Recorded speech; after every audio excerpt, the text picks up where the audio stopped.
everybody, and welcome back to day 17 of the 100 Days of Making Comics Challenge.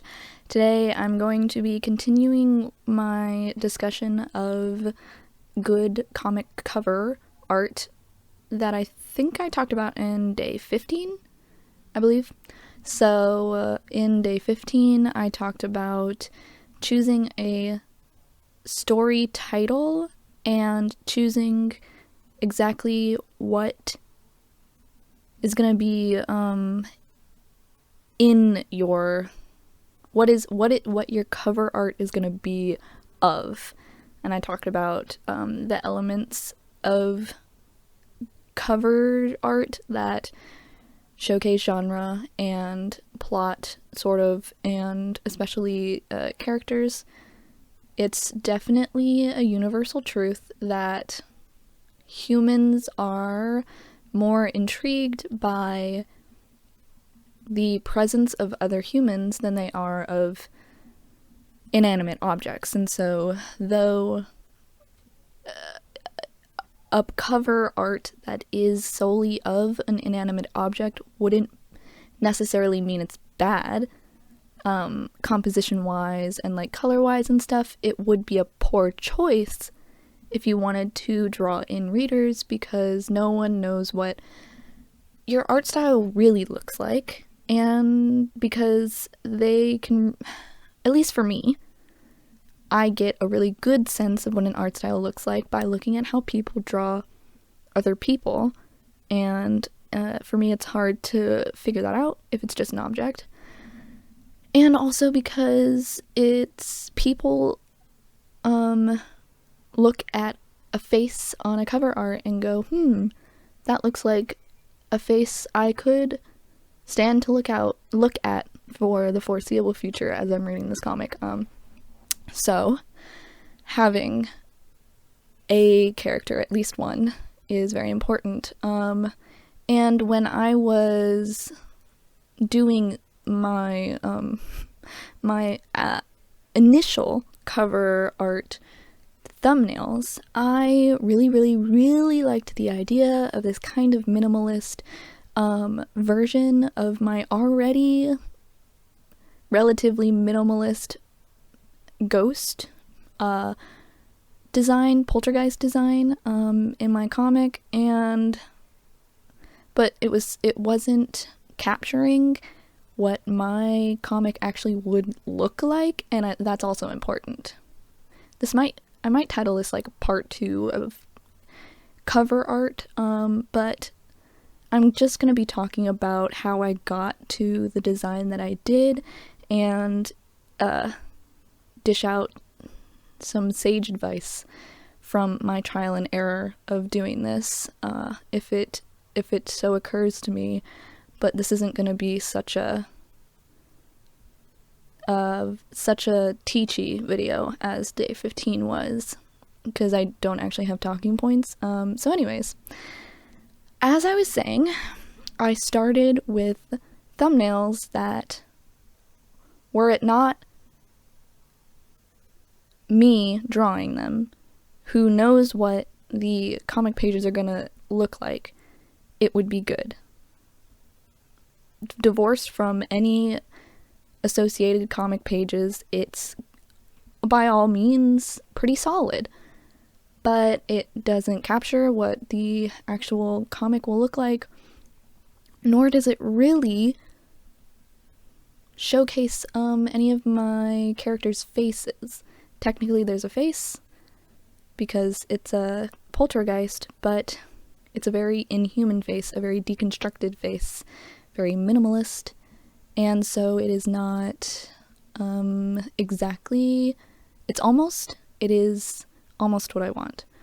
And it took me quite a while to figure out what was really missing, and I realized that I should do a more scene cover art. You know what I mean? Like the kind of movie poster art where like the characters are like arranged in dynamic poses together, and like they may not technically be in an environment, but they definitely are sharing space on that poster, and it looks good, and you're like, ooh.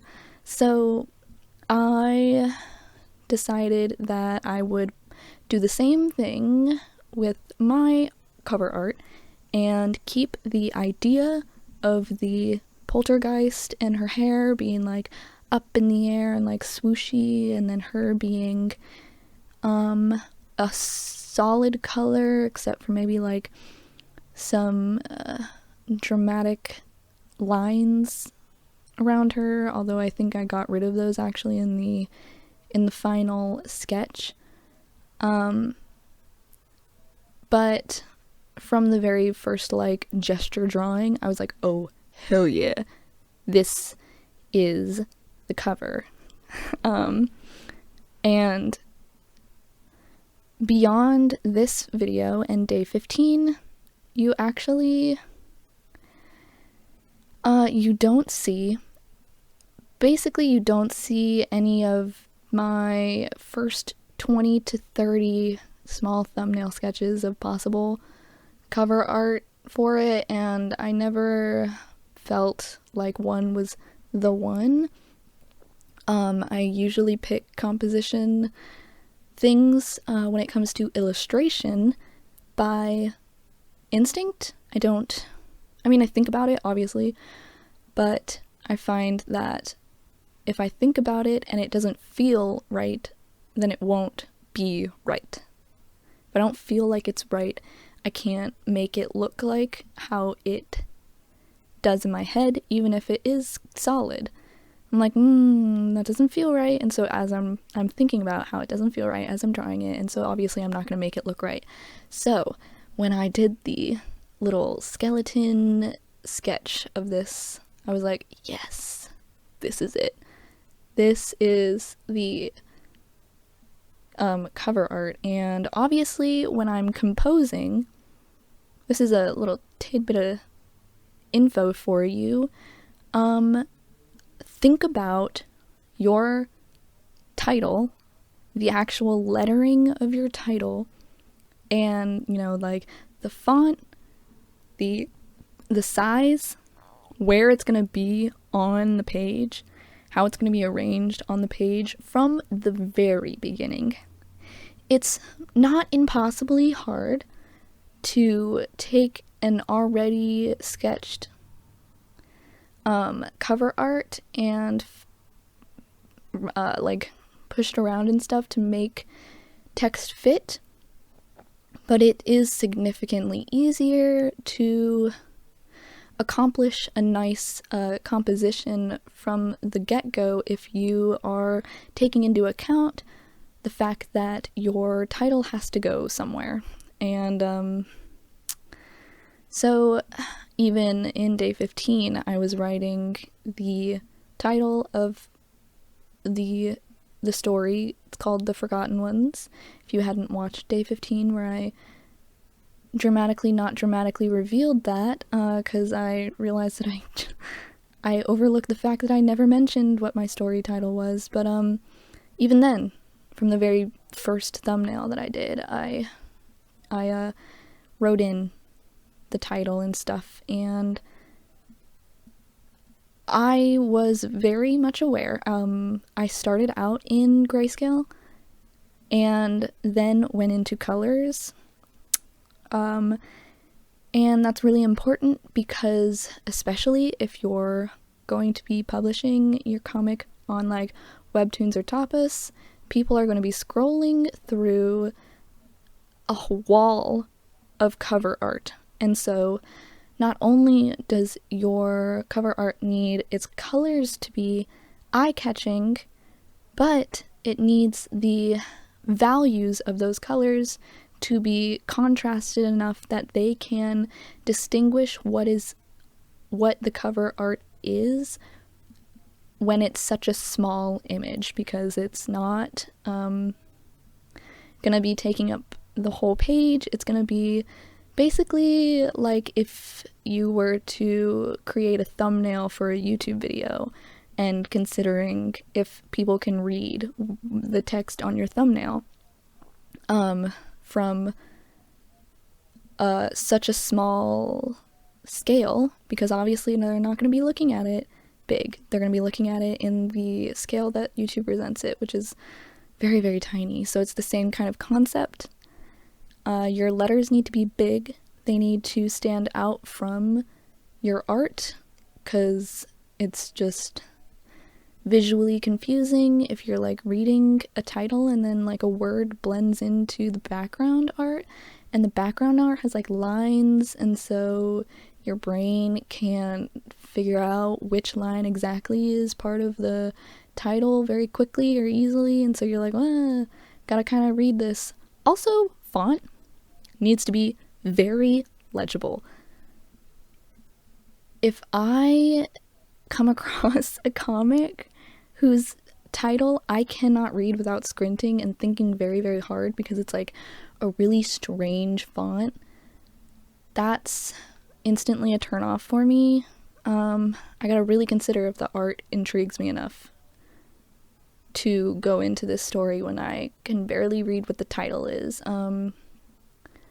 So, obviously in this thumbnail stage, I'm not going to be very, thumbnail and sketch phase, I'm not going to be very legible with my writing, but I already have a font picked out, which I kind of recommend doing a mock-up of possible compositions for your cover. If you're like, okay, I really, really want my composition to be symmetrical and have the title be in big words at the top of the page, and then the characters will be on the bottom half of the page, then that's like something to go off of, where you can start arranging your title in a size and font that is legible and stuff, which will really help in figuring out exactly where things should be placed when you're doing the sketch and stuff. So that's what I did. I had it open in a reference window in Clip Studio Paint on day 15, but my screen recorder doesn't record technically my screen, it records my window that I have it set to record to, and that's Clip Studio, and the document, the reference document, was technically a separate window, so it didn't capture it, so you guys actually didn't see my quick mock-up I did of general stock photos that are like close to the things that I need it to represent, and then I spent like an hour or two fucking around with the layer effects and the filters in order to make the collaged stock photo images blend better together as like one cohesive, not photoshopped image, but also to take a dramatic portrait of a woman whose hair is like being blown in the wind and make her like face in almost complete shadow, and it's very dramatic. I might put it up on the screen actually, just so I'm not completely failing at describing what I mean when I say a mock-up of the art. But essentially, that's what I did before even starting a thumbnail, is doing a mock-up. Because, personally, I think that careful consideration should go into cover art. It is the very first thing that people will interact with when they're considering reading your story. So yeah, I considered actually making this specific episode of the challenge be about composition and the technical aspects of making art for story covers, but I am an illustrator, so I do have a lot of experience with still images like that, where it's just a single scene. I do a lot of paintings, I do a lot of just like dynamic poses for portraits for just like characters, but I feel like that's something that really should go more in depth in than just lightly skimming off the top of it in a 15-minute long video, so I decided to instead just talk about my internal thought process of creating the final outcome of my cover. And even then, nothing is decided until I ink it. So I could just like change some things here and there, or completely change the pose, or like, I don't know. It's really, it's what I do in any given day is a mystery to even me. So I hope this helped you. I don't know. I assume that most people watching this are watching it for entertainment or like passive interest as a fellow writer, comic artist, stuff like that. So if you are probably of the small percentage that are actively working on a comic, graphic novel, stuff like that right now, I hope this helped you. And also, just like everybody that's watching, I'm doing it again. I'm rambling because I don't actually have a scripted way to sign off a video. So I usually just say, yeah, thank you for watching. I hope you enjoyed, and I will see you later. Goodbye.